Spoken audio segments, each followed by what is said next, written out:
एक समय की बात है। वीरपुर नाम का एक गांव था। उस गांव की एक बड़ी हवेली में वीरेंद्र सिंह नाम का एक सेठ अपनी 2 पत्नियों के साथ रहा करता था। उसकी बड़ी पत्नी का नाम इंदु था, जो बहुत ही साधारण रूप रंग वाली एक सीधी औरत थी। इंदु से कोई संतान न होने की वजह से सेठ ने रूपा से दूसरी शादी की। रूपा बहुत ही गुस्सैल स्वभाव की थी और उसे अपने रूप का बहुत घमंड था। सेठ छोटी पत्नी रूपा से बहुत प्यार करते थे और बड़ी पत्नी इंदु को हमेशा उलाहना देते। क्यों रो रहा है मेरा मुन्ना राजा? चुप हो जा बेटा। तेरी इतनी हिम्मत, मेरे बच्चे को तूने हाथ लगाया? अभी निकल जा मेरे कमरे से, मनहूस कहीं की। सुनते हो जी, आज भाभी ने मुन्ना को गोद में उठा लिया था। इंदु, नीचे आओ।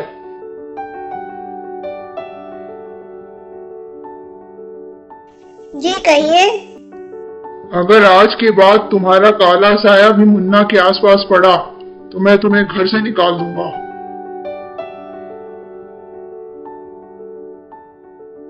रूपा, देखो तो, मैं तुम्हारे लिए सोने का हार लाया हूँ।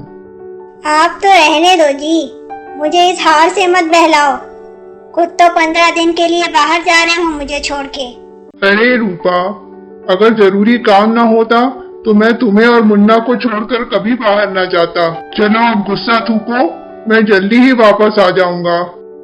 सेठ व्यापार के सिलसिले में दूसरे गांव चला जाता है। मेरे राम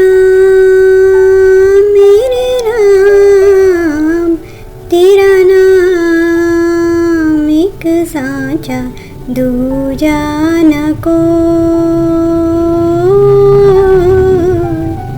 लो रूपा, आरती ले लो। बस रहने दो। तुम्हारा अगर ये पूजा पाठ का नाटक खत्म हो गया हो तो घर का कुछ काम कर लो, कितना काम पड़ा है। रूपा पूरे घर का काम इंदु से करवाती है। एक दिन रूपा किसी बात को लेकर इंदु के ऊपर बहुत गुस्सा करती है। दुखी होकर इंदु घर के बाहर निकल जाती है। चलते चलते वह एक सरोवर के पास पहुंच जाती है। उसे वहां एक पेड़ के नीचे एक गिलहरी घायल अवस्था में दिखाई देती है। इंदु पानी से उसके घाव को साफ करती है, फिर एक पेड़ की पत्ती पीसकर उसका मरहम उसे लगाती है। गिलहरी ठीक हो जाती है और वह दौड़ने लगती है। इंदु भी उसके पीछे पीछे जाती है। थोड़ा और आगे जाने पर वह गिलहरी एक महात्मा में बदल जाती है। प्रणाम महात्मा जी। पुत्रवती भवा। महात्मा जी, आपने ये क्या आशीर्वाद दे दिया, मैं इस लायक नहीं। पुत्री, एक महात्मा का आशीर्वाद कभी खाली नहीं जाता। और महात्मा जी के आशीर्वाद से चारों तरफ अंगूर की बेलें लटकने लगती हैं। पुत्री, ये अंगूर की बेल का जादुई झूला है, तुम उसमें बैठो। जैसे ही इंदु उस झूले में बैठती है वो बहुत सुंदर हो जाती है। पुत्री, ये अंगूर का गुच्छा तुम घर जाके खाना, तुम्हें संतान की प्राप्ति होगी। इंदु अंगूर का गुच्छा लेकर घर आती है। अरे, आप इतनी सुंदर कैसे हो गईं? अरे इंदु, तुम कहाँ थी? मैं लौटने के बाद कब से तुम्हारे बारे में रूपा से पूछ रहा था। इंदु, देखो मैं तुम्हारे लिए साड़ी लाया हूँ, ये तुम्हारे ऊपर खूब जचेगी।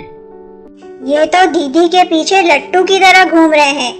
मुझे कुछ करना पड़ेगा, वरना मेरी सत्ता गई हाथ से। अब जब भी सेठ इंदु से बात करने की कोशिश करते, रूपा बीच में मुन्ना को ले आती। सेठ जी इंदु को वह अंगूर खिला देते हैं। सुनो जी, मुन्ना कब से रो रहा है और आपको अंगूर खिलाने से फुर्सत ही नहीं।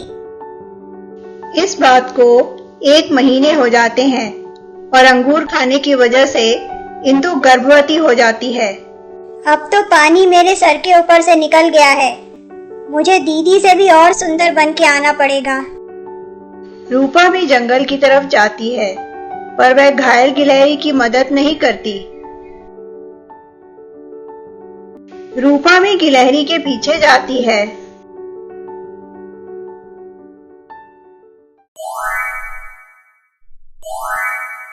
जैसे ही रूपा झूले में बैठती है, जिसका मन जैसा होता है, ये जादुई झूला उन्हें वैसा ही रंग देता है। रूपा घर जाकर इंदु से माफी मांगती है। कुछ दिन बाद इंदु को भी संतान की प्राप्ति होती है और वे सब खुशी खुशी रहने लगते हैं। एक समय की बात है, किशनगंज नाम का एक छोटा सा गांव हुआ करता था।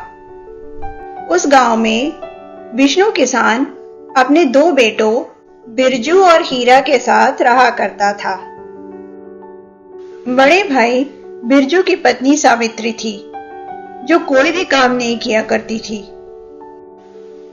छोटे भाई हीरा की पत्नी मधु ही घर का सारा काम किया करती थी। बिरजू थोड़ा पढ़ा लिखा था, इसलिए वह अपना सारा काम हीरा से करवाता था। हीरा, अगर तू भी थोड़ा पढ़ा लिखा होता तो तुझे आज ये दिन नहीं देखना होता। मधु, आज खाने में कढ़ी बनाना। बड़े दिनों से खाने की इच्छा हो रही है। जी भाभी, बना दूंगी। हीरा, फसल की कटाई का टाइम आ गया है। जा सारी फसल कटवा दे और फिर उसे गोदाम में रखवा दे। जी भैया, मैं सब देख लूंगा। बिरजू, तू सारा काम हीरा से ही करवाता है, खुद भी कुछ कर लिया कर। अरे बापू, अब जो पढ़ा लिखा नहीं है उसे मजदूरी ही करनी पड़ेगी ना। सुनो जी, आज बापू हीरा से कुछ बात कर रहे थे। इसके पहले कि वो हीरा को सारी जमीन दे दे, आप कुछ करो। बापू, जरा इन कागजों पे अंगूठा तो लगाना। मुझे खेत के लिए कुछ औजार लाने हैं। विष्णु किसान भी पढ़ा लिखा नहीं था, इसलिए अनजाने में वह कागजों पर अंगूठा लगा देता है। बिरजू घर और जमीन सारा अपने नाम कर लेता है। हीरा, अब तू अपने रहने का कोई दूसरा ठिकाना ढूंढ ले। अब से ये खेत और घर मेरा है। हाँ, पर मैंने बंजर जमीन का टुकड़ा तेरे नाम कर दिया है। हीरा बेटा, तू कहाँ जा रहा है? मैं भी तेरे साथ चलूंगा। बापू, मैंने तुम्हें जाने के लिए नहीं कहा है। तू चुप कर बिरजू, तूने धोखे से मुझसे कागजों पर अंगूठा लगवाया। तुझे इसका फल जरूर मिलेगा। मैं अपने हीरा के साथ ही जाऊंगा। बापू, तुम चलते चलते थक गए होगे। जाओ उस पेड़ के नीचे थोड़ा सुस्ता लो, तब तक मैं रहने का प्रबंध करता हूँ।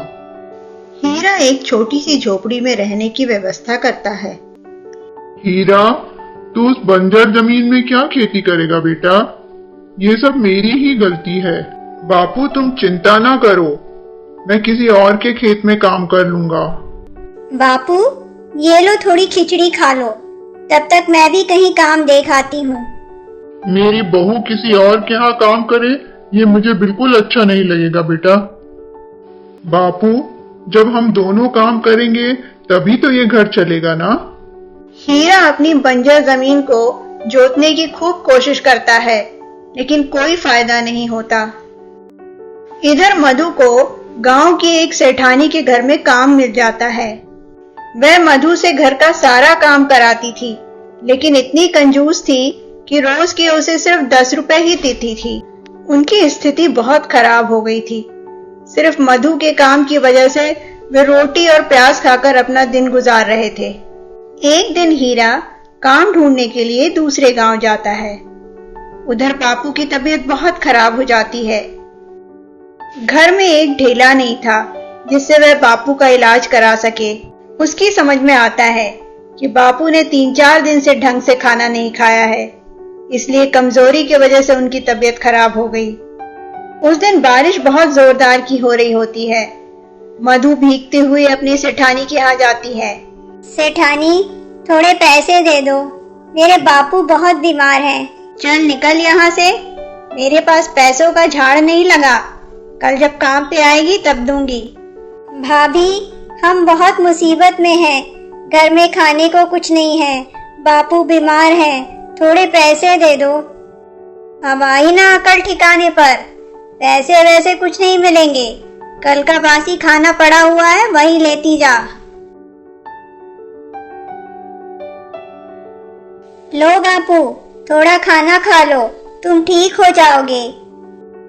बापू के आराम करने पर मधु भी बची हुई रोटी खाने के लिए बैठती है।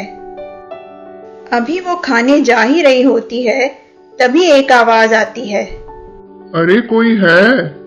मैं बहुत दिनों से भूखा हूँ, कुछ खाने को मिलेगा क्या? अरे मधु, तू कहाँ जा रही है? रोटी अगर उसे दे देगी तो तू क्या खाएगी? लो बाबा, तुम ये रोटियां खा लो, तुम्हें इसकी ज्यादा जरूरत है। बूढ़े बाबा खुशी खुशी रोटियां खा लेते हैं।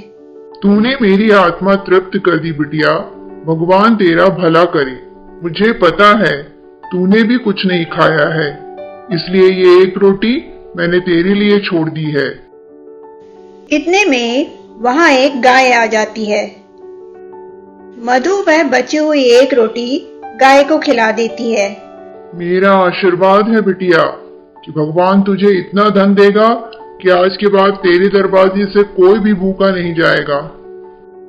दूसरे दिन जब हीरा वापस आता है, मधु, बाबा, जल्दी बाहर आओ। अरे, इतनी सारी रोटियों का पहाड़! जैसे ही मधु उन रोटियों के पहाड़ को छूती है, वह रोटियों का पहाड़ एक सोने के पहाड़ में बदल जाता है। उस पैसों से उनका जीवन खुशहाल हो जाता है। उनके दरवाजे से कोई भी भूखा नहीं लौटता था। बड़े भाई भाभी आकर के उन सब से माफी मांग लेते हैं। नमस्ते दोस्तों, मेरा नाम है सोनिया। कहानियाँ हमारे जीवन का आईना होती हैं, जिससे हम बहुत कुछ अच्छा सीख सकते हैं। अगर आपको मेरे चैनल माय टेल टून की कोई भी कहानियाँ अच्छी लगती हैं, तो प्लीज़ प्लीज़ प्लीज़ मेरे चैनल को ज़रूर सब्सक्राइब करें। और भी बहुत अच्छी कहानियाँ मिलेंगी आगे। धन्यवाद।